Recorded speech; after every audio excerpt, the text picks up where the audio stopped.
Hello, welcome to this video series on trigonometry. So this particular video is going to be lesson 1.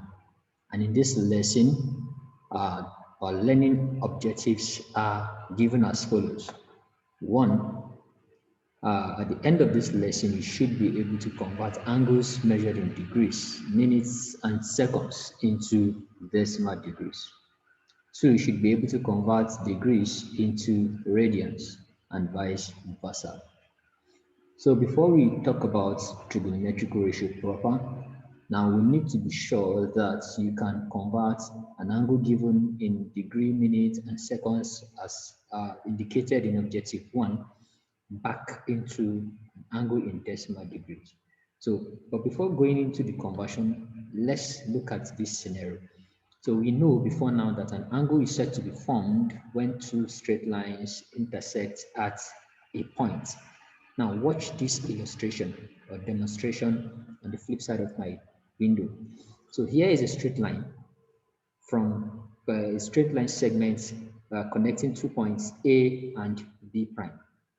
Now we know that as this straight line segment rotates at the point, as this point B rotates through about A, angle will be formed, all right? And this angle that is said to be formed can actually be represented in degrees, minutes, and seconds. Now know that an angle, 1 degree, for it rather, 1 degree is subdivided into 60 minutes. And the 1 minute is subdivided, and the 60 minutes rather are subdivided each into 60 seconds. So watch what I want to illustrate here. So you can see the point B moving about point A. And as it's moving, as it's sweeping through those angles, you can see the angle is increasing. The angle keeps on increasing. So by the time this point B prime returns back to its starting point, it must have gone through a complete revolution, which is equal to 360 degrees. So that is 360 degrees. When the point moves from a starting point and runs through or goes through a full angle, returning back to a starting point, such a point is said to have covered 60 degrees, just like what you've seen here. So, and don't forget again, I said that this angle that you see moving, increasing, can actually be represented in minutes and degrees, minutes, and seconds. So how do we represent an angle given in degrees, minutes, and seconds? Let's go back to the other side of my screen. So here is the way it can be represented. So you can write an angle as D. D represents degree, minutes, N represents minutes, and S represents seconds. So a typical example I would like to give to you is this. If I say the angle between two straight lines is 45 degrees, 36 minutes, and 18 seconds. So can you see? So for the minutes, you get a prime as the subscript, as the superscript of the number, while the seconds is double prime. So 45 degrees, 36 prime, 18 double prime. That is 45 degrees, 36 minutes, and 18 seconds. So this is a typical example of an angle that is measured in degrees, minutes, and seconds. So now the question here is, how do we convert this given angle in this format back into an angle in decimal degrees? Let me come again. How do we convert this angle given in degrees, minutes, and seconds back into the angle represented in decimal degrees? Now, the illustration I just showed to you here, the point moving about point A is actually measured in degrees only. So you are not seeing the minutes and seconds.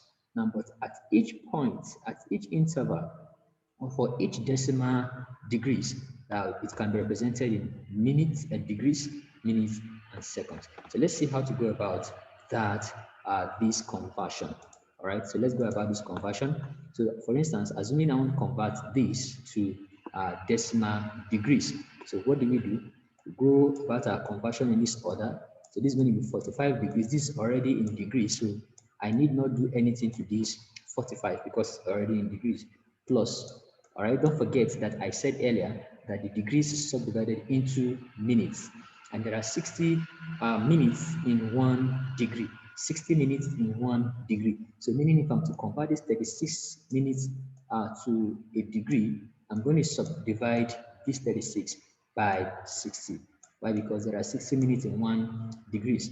And also, we said we have the seconds, 18 seconds.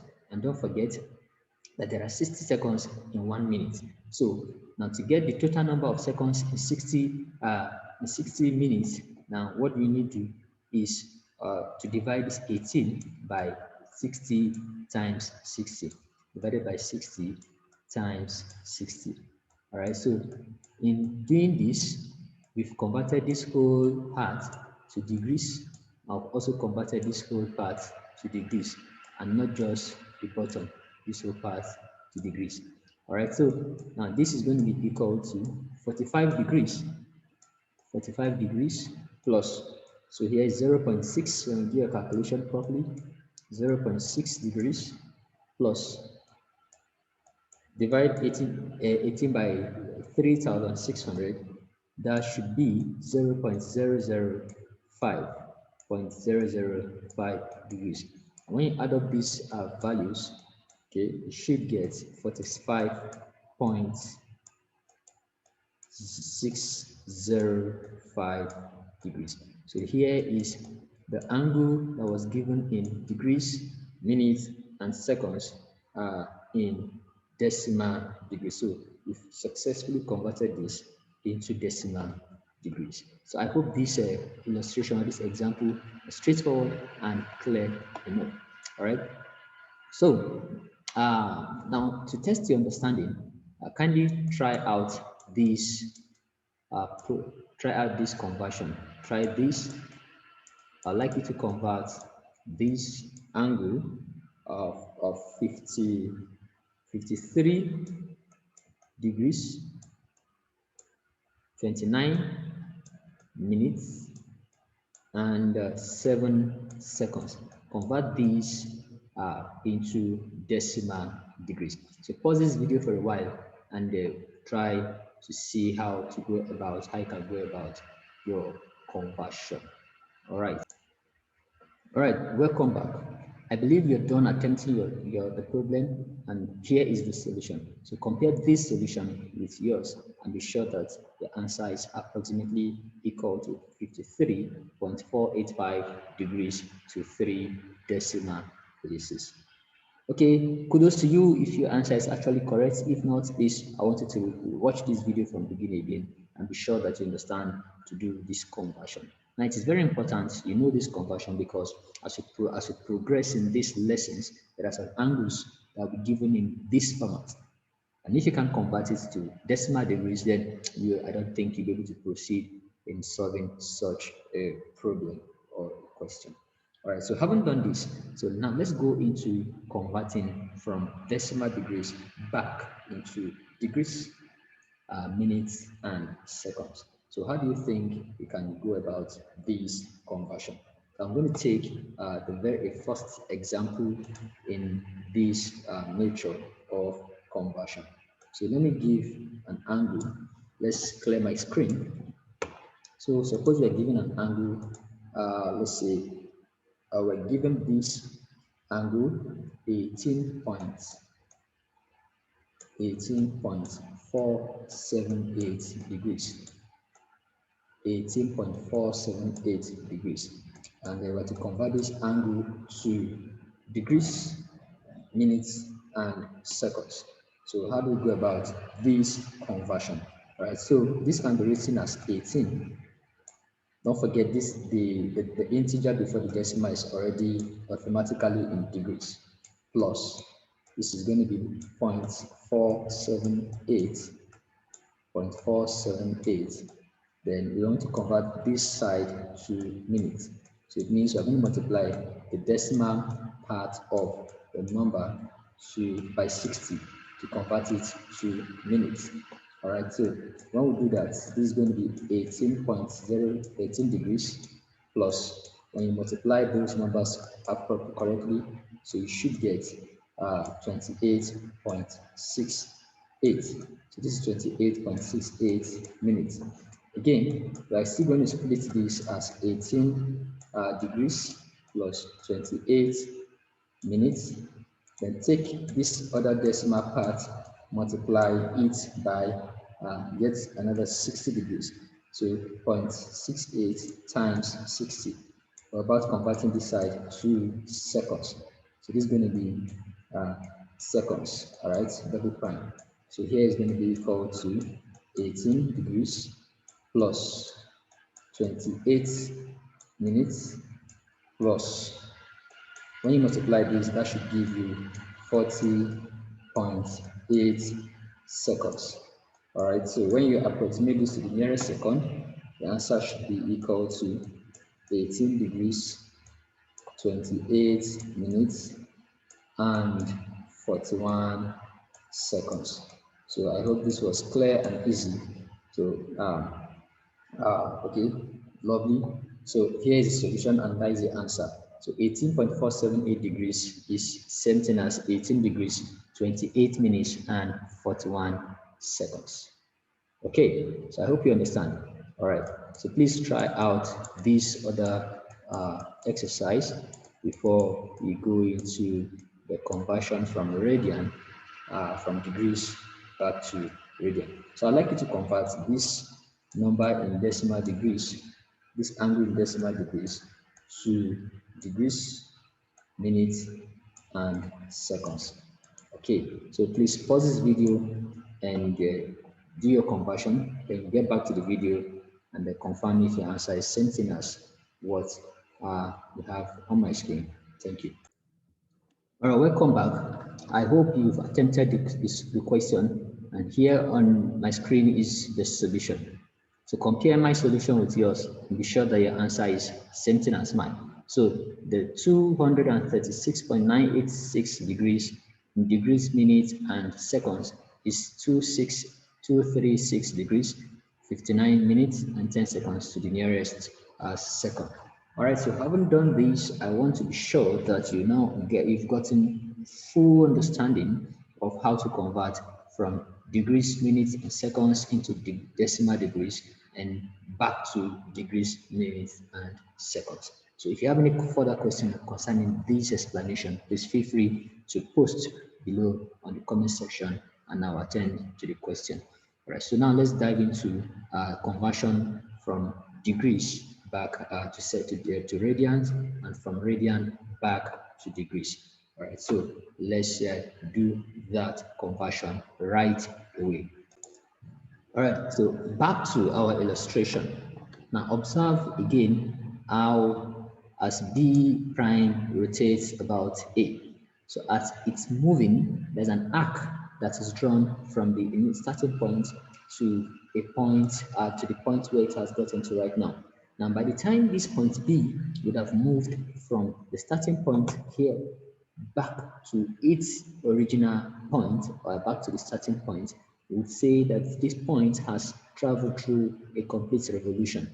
It has gone through a full length, and that full length in degrees is 360 degrees. I said that earlier. Now, and we know that the magnitude, the length of this arc, the complete circumference of the circle is given as 2 pi r. Okay, so meaning that there's a 2 pi for a complete circle with radius, let's say unit radius. If the radius is unit, that is, if the radius of the circle is 1, and the point move about the circle from starting point back to the starting point. Now we know it has run through 360 degrees, and we know that the circumference of the circle C is given as 2 pi r. 2 pi r. So therefore, what it means is that 360 degrees, we've agreed that, let's assume the radius of circle is 1, is equal to 2 pi if the radius is 1.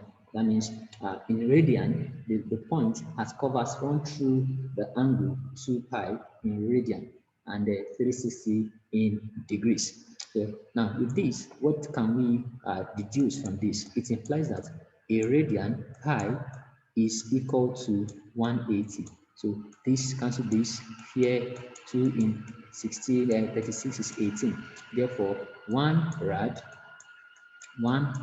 rad is equal to 1 pi rad is equal to 180 degrees. So with this, you can go ahead and do any conversion that you would like to do. 1 pi rad is equal to 180 degrees. And of course, you know the value of, you can approximate the value of pi, of a radian, of pi rather, to be 3.142. So when you are interested in calculating a single degree, so what that means, this implies that 1 degree will be equal to, all right, 1 degree will be equal to pi divided by 180. Okay, so and that means 1 degree is therefore equal to 0.0175 rad. 0.0175 radian. So for you to do your conversion, conversion can actually be done easily by using this relationship. You can use this relationship to do the conversion from degrees into radian and vice versa. Okay, so let's see some examples on how to go about the conversions from degree into radian. Okay, so the very first example I'm looking at is to convert the angle 30 degrees to radian. 30 degrees to radian. Now we know, we've seen already that 1 pi rad is equal to 180 degrees. 1 pi rad is equal to 180 degrees. And what can I divide 180 by to get to give 100 and to give 30 degrees rather? So when you divide 180 by 6, the answer should be 30. And in so doing, I know that a pi is equal to, or 1 pi rad is 180. That means 30 degrees is simply in radian is pi over 6 rad. All right. Then also 120 degrees. Let's convert 120 degrees to radian. 120 degrees in radian will be equal to what? So we know that 120 degrees is can be written as 2 times 60, of course. 120 degrees is obviously 2 times 60, and 60, this can be written as 2 times. Okay, to get when you want to get 60 from 180, all you need to do is to divide 180 by 3. All right, so this is 2 times 180 by 3. So here is going to be 2 times, and 180 is pi over 3. All right, so finally this is going to be 2 pi over 3 rad. So it means 120 degrees is 2 pi over 3 rad. All right, I hope this is becoming very easy and clear. So finally, let's convert 270 degrees to radian. So 270 degrees, of course, can be written as 3 times 90. We know that when you multiply 3 by 90, the answer is 270 degrees. So this is going to be equal to 3 times, and 90 can be gotten by dividing 180 by 2. So 3 times 180 by 2. So here is 3 times, don't forget 180 is 1 pi rad over 2. So therefore, 270 degrees in 270 in degrees is 3 pi over 2 rad. So this is very, very easy in converting from degrees to radian. And of course, I would like you to figure out how to convert from radian back to degrees. Okay, when you get stuck at any point, please drop a comment, and we shall deal with it when in our next lesson. So at this point, I'd like to end this lesson at this junction. So again, your task is to figure out how to convert from radian back to degrees. So if you have any issue, if you get stuck at any point, please drop a comment below this video. I will pick it up and will address it when we see again in the next lesson. Thank you for taking out your time to watch this video. All right, so remember to always check your notification for more educating and educative video. Thank you. Do have a wonderful day ahead. Goodbye.